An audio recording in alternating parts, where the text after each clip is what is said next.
Good evening. I hope I'm not disturbing you. Not at all, Doctor. This man, Mr. Richardson, is a witness to the horrid affair at 29 Hanbury Street, the murder of Annie Chapman. We are discussing the relevance of his testimony.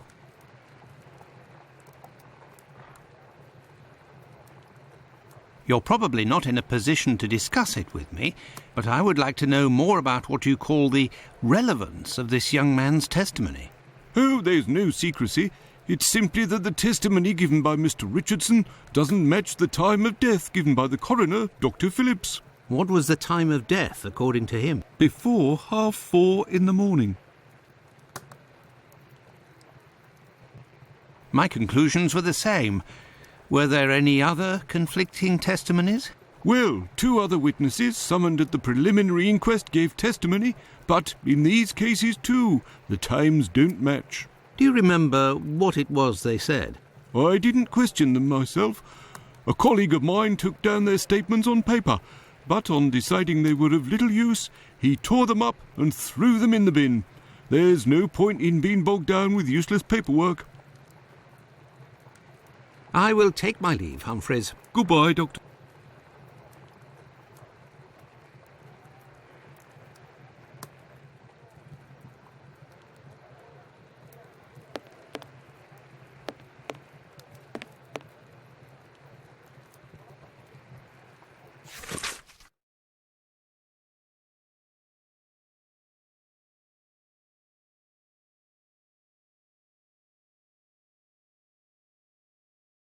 An old report on arrests that took place a few years earlier.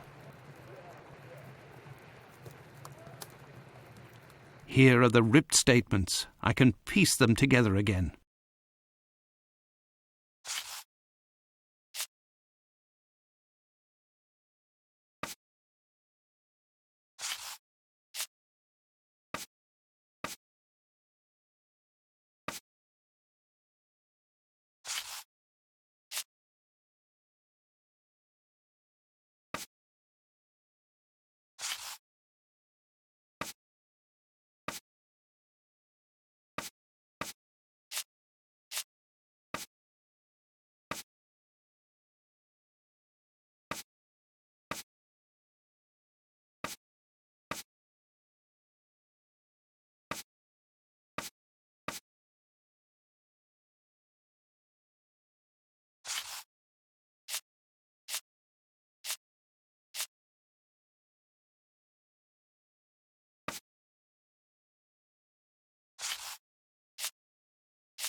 There, all done. Holmes couldn't have done better himself.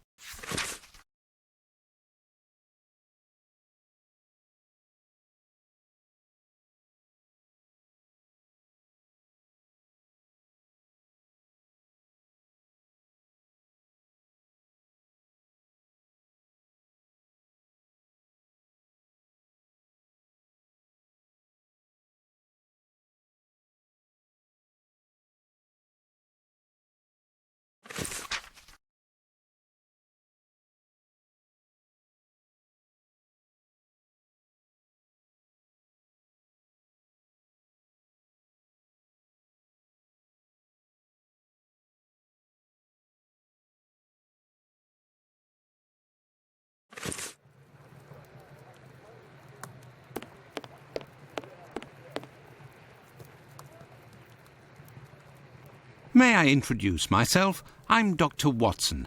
I am... You wouldn't be the chap what writes the detective stories in that there paper? Well, yes, indeed, my stories have been published in the Strand. Go blimey, when I tell me old mum. It would seem your testimony is the subject of some debate. Could you tell me what it was about? They'll be telling I'm a bit befuddled about the times that I told them. But it can't be so. I knows what I sees and what I don't sees that morning. What did you see, or what didn't you see? And at what time, would you say? I'll tell you this for nothing. It's me old mum who lives at the house where the body was found out back in the garden. She has her shop at the bottom to the right of the stairs. Her door was broken down not too far back because it's a real zoo it is. Right, the morning it happened, I head that way to see if me old mum has finally had the place broken into. It was 5:15 when I got there. That I'll swear on me dear old mum's life. I had a look round to see if the cellar had been taken. No. I had a little sit down on the stairs by the courtyard because me shoes were causing me no end of pain and I had a cut and all. I didn't see a single thing below the steps, Doctor, not one single thing. If there was some bird all covered in blood, tain't no how I could have missed that, even if it were night time. Right, 5 minutes after getting to number 29, I had to clip off. And now they tells me that either I can't tell time no more, or I was fixing me loafer next to a stiff that was still steaming. All right then. Evening, gents.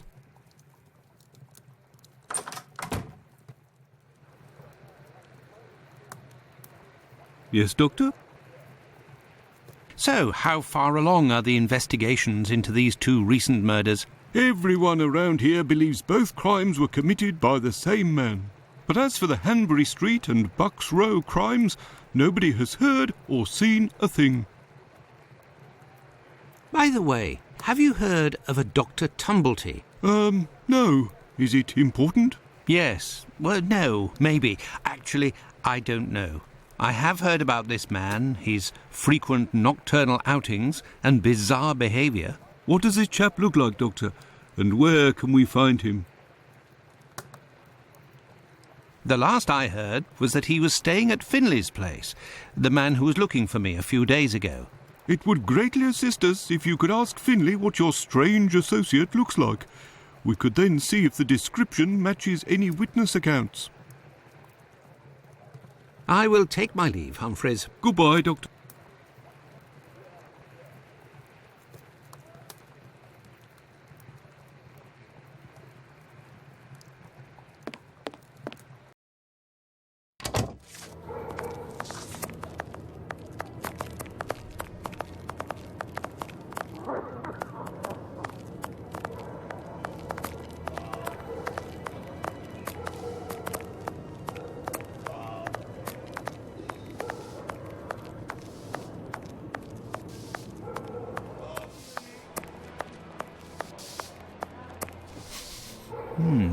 There is a strong smell of gas. It seems to be coming from the abandoned building.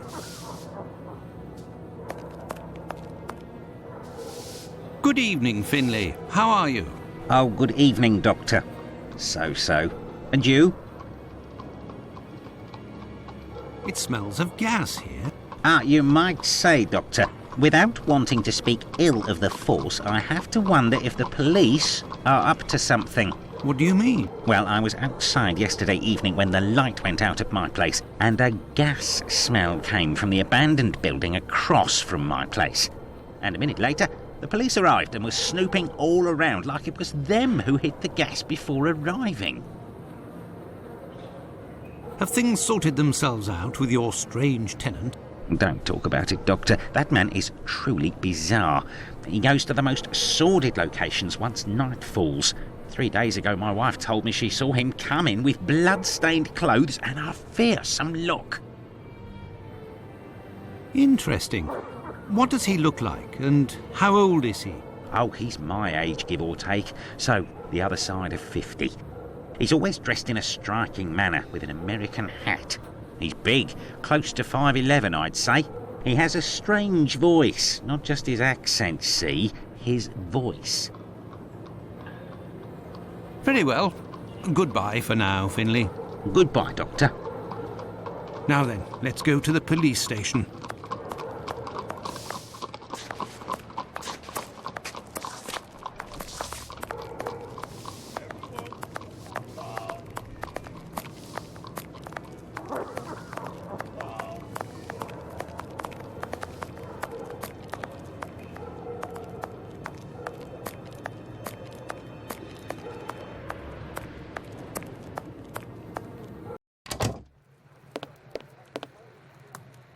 Yes, Doctor.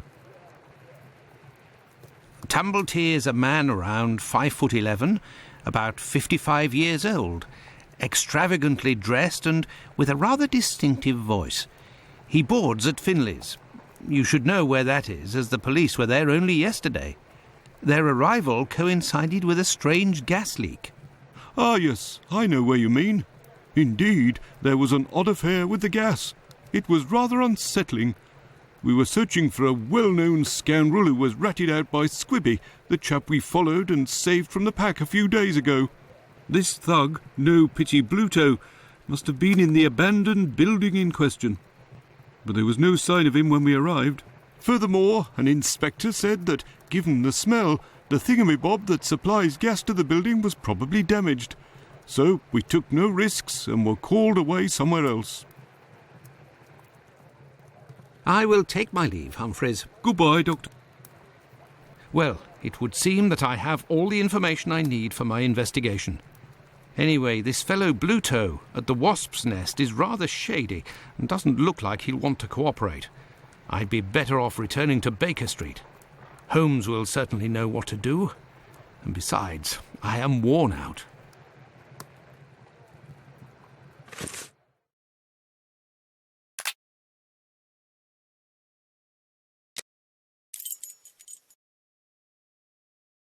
Let's go back to Baker Street. Home, sweet home.